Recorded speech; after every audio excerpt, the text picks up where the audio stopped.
गदर 2 film की कहानी की शुरुआत में हमें दिखाया जाता है कि तारा सिंह का बेटा चरणजीत सिंह अब बड़ा हो चुका है। फिल्म में तारा सिंह का रोल सनी देओल निभा रहे हैं और चरणजीत सिंह का रोल उत्कर्ष शर्मा निभा रहे हैं। चरणजीत सिंह आर्मी में भर्ती हो चुका है और अभी उसकी ट्रेनिंग चल रही है।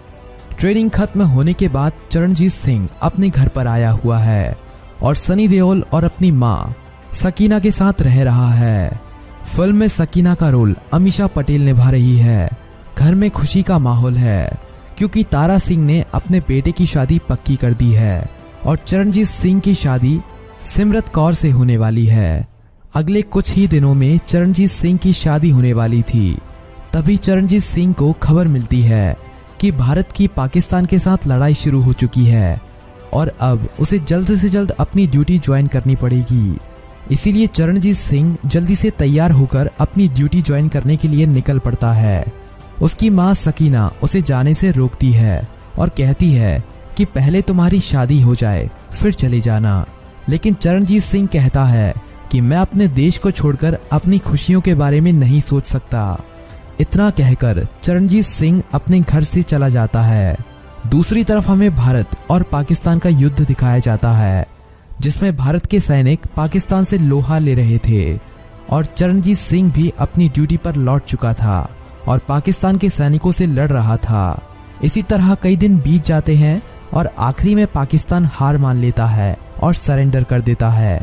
पाकिस्तान के सरेंडर करने के बाद भारत पाकिस्तान के पकड़े हुए सैनिकों को पाकिस्तान को सौंप देता है और पाकिस्तान भी भारत के कुछ सैनिकों को भारत को सौंप देता है। लेकिन पाकिस्तान भारत के 5 सैनिकों को नहीं छोड़ता और उन्हीं में से एक होता है चरणजीत सिंह। कई दिनों तक चरणजीत सिंह के बारे में कोई खबर ना मिलने की वजह से सरकार सोचती है कि चरणजीत सिंह और उसके साथी जंग में मातम फैल जाता है। चरणजीत सिंह को गायब हुए लगभग 1 साल से ज्यादा का समय बीत चुका था और सभी को लग रहा था कि वो मर चुका है, पर वो अभी जिंदा था और पाकिस्तान की जेल में कैद था। कुछ ही दिनों के बाद इंडियन आर्मी के जवान एक पाकिस्तानी जवान को पकड़ लेते हैं।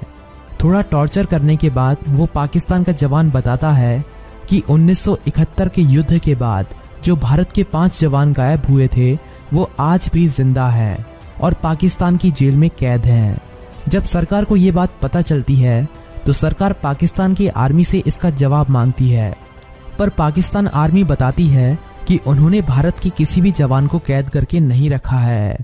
जब ये खबर तारा सिंह तक पहुंचती है तो तारा सिंह को पक्का विश्वास हो जाता है कि उनका बेटा चरणजीत सिंह आज भी जिंदा है और पाकिस्तान में कैद है। इसीलिए वो सरकार से गुहार लगाते हैं कि उनके बेटे को जल्द से जल्द पाकिस्तान की कैद से छुड़वा लिया जाए। सरकार कहती है कि हमारे पास ऐसा कोई सबूत नहीं है जिससे ये साबित हो सके कि चरणजीत सिंह और उनके कई साथी आज भी पाकिस्तान की कैद में हैं। कुछ दिनों तक सरकार का इंतजार करने के बाद तारा सिंह खुद फैसला करता है कि वो पाकिस्तान जाएगा और अपने बेटे को वहां से छुड़वाकर भारत वापस लाएगा। दूसरी तरफ हमें दिखाया जाता है कि पाकिस्तान का एक आर्मी ऑफिसर जिसका नाम मोहम्मद है, फिल्म में मोहम्मद का रोल रोहित चौधरी निभा रहे हैं। वो जेल में आया हुआ है। जेल में हमें अब चरणजीत सिंह की एक झलक देखने को मिलती है जो काफी बुरी हालत में है और उसके शरीर के कई हिस्सों से खून भी बह रहा है। चरणजीत सिंह के साथ हमें भारत के और भी कई सैनिक दिखाए जाते हैं जिनको बड़ी बेरहमी से पाकिस्तान की इस स्पेशल जेल में रखा हुआ था। लंबे समय से मोहम्मद चरणजीत सिंह और उसके साथियों को टॉर्चर कर रहा है जिससे वो भारत की सेना के कुछ इंपॉर्टेंट हथियार और स्पेशल जगहों के बारे में जान सके, जिसकी मदद से वो भारत में अपने आतंकवादियों को घुसा सके और 1971 के हारे हुए युद्ध का बदला ले सके। मोहम्मद चरणजीत सिंह और उसके साथियों को काफी टॉर्चर करता है लेकिन इनमें से कोई भी अपना मुंह नहीं खोलता। इसलिए मोहम्मद अपने सिपाहियों से कहता है कि इन्हें ना ही मरने देना है और ना ही जीने देना है। जब तक इनके शरीर से इनकी जान ना निकल जाए तब तक इनसे सच उगलवाते रहो। दूसरी तरफ हमें तारा सिंह को दिखाया जाता है जो पाकिस्तान में जाने की तैयारी कर रहा था और सरकार को बिना बताए एक सरकारी अधिकारी की मदद से तारा सिंह पाकिस्तान में जाने वाली एक मालगाड़ी में बैठकर पाकिस्तान तक तो पहुंच जाता है, लेकिन वो वहां पर किसी को जानता नहीं था और उसे ये भी नहीं पता था कि पाकिस्तान की आर्मी ने उसके बेटे चरणजीत सिंह को कहां पर छुपा के रखा है। पाकिस्तान में रहते रहते तारा सिंह वहां पर अपना ठिकाना तो बना लेता है, पर उसको अभी तक चरणजीत सिंह की कोई भी खबर नहीं मिली थी। अपने बेटे चरणजीत सिंह का पता लगाने के लिए तारा सिंह अपने एक मुस्लिम दोस्त की मदद लेता है, जो भारत और पाकिस्तान के बंटवारे के बाद पाकिस्तान में ही रह रहा था। तारा सिंह उसके घर पर जाकर उसकी सारी बातें बताता है। तारा सिंह का वो दोस्त तारा सिंह का अपने बेटे के प्रति इतना प्यार देखकर उसकी मदद करने के लिए तैयार हो जाता है। तारा सिंह का मुस्लिम दोस्त तारा सिंह को कहता है कि मुझे ये तो नहीं पता है कि तुम्हारा बेटा चरणजीत सिंह पाकिस्तान की किस जेल में कैद है, पर मेरा एक अच्छा दोस्त पाकिस्तान की आर्मी में बड़ा अफसर है, उसको शायद पता होगा कि भारत के सैनिकों को पाकिस्तान की किस जेल में रखा जाता है। तारा सिंह का वो मुस्लिम दोस्त अपने उस बड़े आर्मी ऑफिसर दोस्त को अपने घर पर एक दिन खाना खाने के लिए बुलाता है। उस दिन तारा सिंह भी वहां पर मौजूद होता है। तारा सिंह बातों बातों में उस ऑफिसर से अपने बेटे की उस जेल के बारे में पूछता है जहां पर उसको कैदी बनाकर रखा गया था। वो ऑफिसर बताता है कि भारत के पकड़े हुए आर्मी जवानों को पाकिस्तान की एक अंडरग्राउंड जेल में रखा जाता है, जो हाई सिक्योरिटी एरिया में है। इस जगह पर आर्मी के अलावा किसी को भी नहीं जाने दिया जाता। तारा सिंह को अपने बेटे के ठिकाने का तो पता चल जाता है, लेकिन वहां तक पहुंचा कैसे जाए। तारा सिंह उस जेल में जाने का प्लान बनाने लगता है। तारा सिंह प्लान बनाता है कि वो रात में उस जेल में जाएगा और वहां पर पाकिस्तान की आर्मी की ड्रेस में जाएगा, तो उस पर कोई शक भी नहीं करेगा। कुछ ही दिनों के बाद तारा सिंह उस जेल में पहुंच जाता है।